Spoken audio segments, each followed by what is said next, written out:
సత్యం మహిమ నవనీతపురాన్ని సత్యశీలుడనే రాజు ఇరుతూ ఉండేవాడు.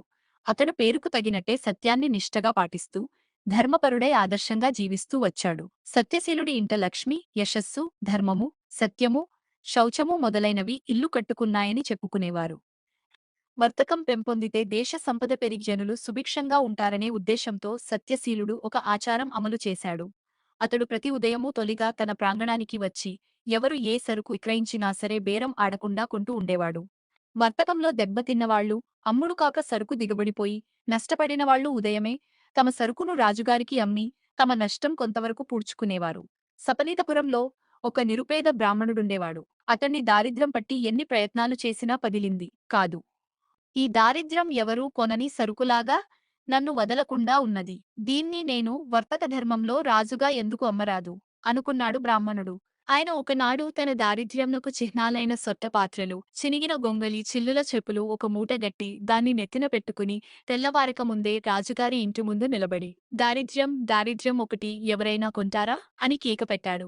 రాజుగారు ఆ కేక విని ఎవరో సరుకు అమ్మకానికి తెచ్చినట్టుంది, నా దగ్గరికి పిలుచుకురా అని భటుణ్ణి పంపాడు. బ్రాహ్మణుడు వచ్చి తన నెత్తిమీది మూట దించి, మహారాజా, నాకు నా దంతా అమ్మకానికి తెచ్చాను అంటూ మూట చూపాడు. అలాగా? ఆ మూటలో ఉండే సరుకు ఏమిటి అన్నాడు రాజు. దారిద్ర్యం మహారాజా, నా సొంత దారిద్ర్యం అన్నాడు బ్రాహ్మణుడు.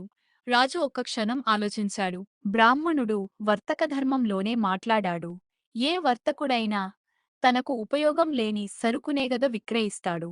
ఈ విధంగా ఆలోచించి సత్యశీలుడు బ్రాహ్మణుడితో, అయ్యా, నీ దారిద్ర్యాన్ని ఎంతకు అమ్ముతావు అన్నాడు. 500 వరహాలకు అమ్ముతాను అన్నాడు బ్రాహ్మణుడు.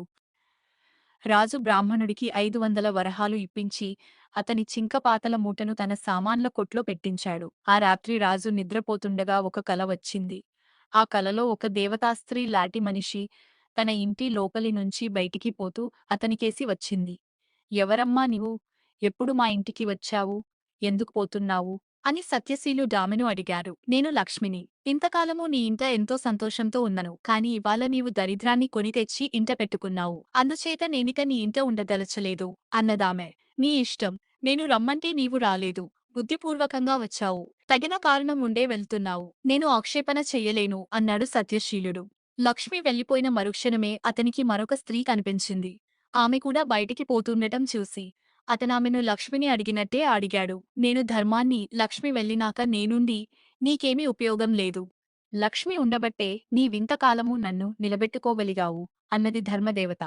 అలాగే న్యాయదేవత కూడా వెళ్ళిపోతూ ధర్మం లేనిచోట న్యాయం మాత్రం ఎలా ఉంటుంది అన్నది. తర్వాత కీర్తిదేవత కూడా రాజు దగ్గర సెలవు తీసుకుని వెళ్ళిపోయింది.